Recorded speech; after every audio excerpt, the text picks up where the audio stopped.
நயினார் நாகேந்திரன் மாநில தலைவராக இருக்காரு.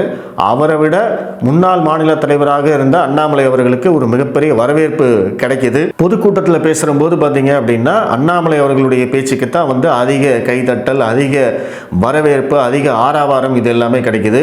மற்ற தலைவர்கள், அண்ணாமலையை தவிர பொதுக்கூட்டத்தில் பேசக்கூடிய மற்ற தலைவர்கள் அண்ணாமலை அவர்களுடைய பெயரை குறிப்பிடும் போது அதே மாதிரி அங்கே கிடைக்கக்கூடிய ஆரவாரம்.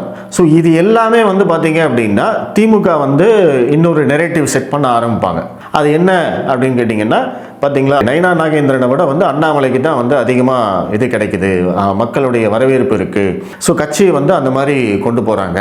ஸோ நயினார் நாகேந்திரன் அவருடைய சமூகம் சார்ந்த மக்களிடம் இந்த பிரச்சாரத்தை அவங்க முன்னெடுக்கிறதுக்கான வாய்ப்புகள் இருக்குது. ஏன்னா இன்னைக்கு பொறுத்த வரைக்கும் நெல்லை அந்த பகுதியில் எடுத்துக்கிட்டீங்க, தென் மாவட்டங்கள் எடுத்துக்கிட்டிங்கன்னா பாஜகவும் அதிமுகவும் சேர்ந்ததுக்கு அப்புறமா அந்த இடத்துல வந்து திமுகவுக்கு வாய்ப்பு ரொம்ப கம்மி அப்படின்னு அவங்களே சொல்கிறாங்க, அவங்க கட்சிக்காரங்களே சொல்கிறாங்க. இப்போ சமீபத்தில் கூட கனிமொழி அவர்கள் தூத்துக்குடியில் வந்து இந்த கட்சிக்காரங்களை சந்தித்த போது அவங்க கனிமொழிகிட்டே அந்த கேள்வி கேட்டாங்க. இப்போ நெல்லை மாவட்டத்தை சேர்ந்த நயினார் நாகேந்திரன் வந்து பாஜகவுடைய மாநில தலைவராயிட்டாரு, அதிமுகவும் அவங்களோட கூட்டணி வச்சுட்டாங்க, இப்போ எப்படி வந்து திமுக அங்கே ஜெயிக்க போகுது, அதுக்கு உங்ககிட்ட ஏதாவது திட்டம் இருக்கா அப்படின்னு நேரடியாகவே திமுகவினர் கேட்டாங்க. ஏன்னா அந்த அளவுக்கு திமுகவினர் பயந்து போயிருக்காங்க. தென் மாவட்டங்களை நம்மளால ஜெயிக்கவே முடியாது அப்படிங்கிற ஒரு நிலைமை தான் இன்னைக்கு பொறுத்த வரைக்கும் வந்து இருக்கு. ஸோ அப்போ அந்த இடத்துல ஜெயிக்கிறதுக்கு தென் மாவட்ட மக்கள், அந்த நயினார் நாகேந்திரன் அவர்களுடைய சமூகம் சார்ந்த மக்கள் கிட்ட இதை கொண்டு போய் காமிச்சு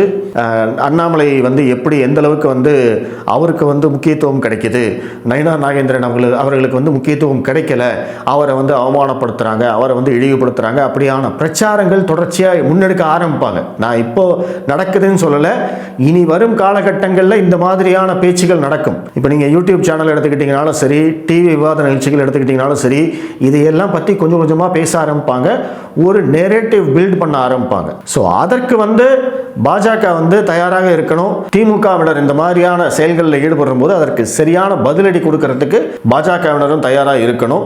ஏன்னா அந்த இடத்துல வந்து பார்த்தீங்க அப்படின்னா நம்ம வந்து அண்ணாமலைக்கு சப்போர்ட் பண்ணுறோம், நயினார் நாகேந்திரன் அவர்களை வந்து விமர்சிக்க ஆரம்பிச்சிட்டோம் அப்படின்னா அந்த நெரேட்டிவ்ல திமுக வெற்றி பெற ஆரம்பிக்கும். ஸோ அதனால நம்ம வந்து அண்ணாமலை அவர்களுக்கு முக்கியத்துவம் கொடுப்பவர்கள் அதே முக்கியத்துவத்தை நயினார் நாகேந்திரன் அவர்களுக்கும் கொடுக்கணும். ஏன்னா அதைத்தான் திரு அண்ணாமலை அவர்களும் செய்கிறார். இப்போ நீங்களே வந்து மேடையில் பார்த்துருப்பீங்க, அவரை பேரை சொல்லி அவருக்கு விழும் கைதட்டில் கூட பார்த்தீங்க அப்படின்னா அந்த மாநில தலைவர் நயினார் நாகேந்திரனுடைய கையை உயர்த்தி பிடிச்சு 2 பேருக்கும் சேர்த்து தான் இது அப்படிங்கிறத அவர் வந்து ஒரு சிம்பாலிக்காக காட்டுறார். ஸோ அதைத்தான் வந்து அண்ணாமலை அவர்களுடைய ஆதரவாளர்களும் பின்பற்றணும்.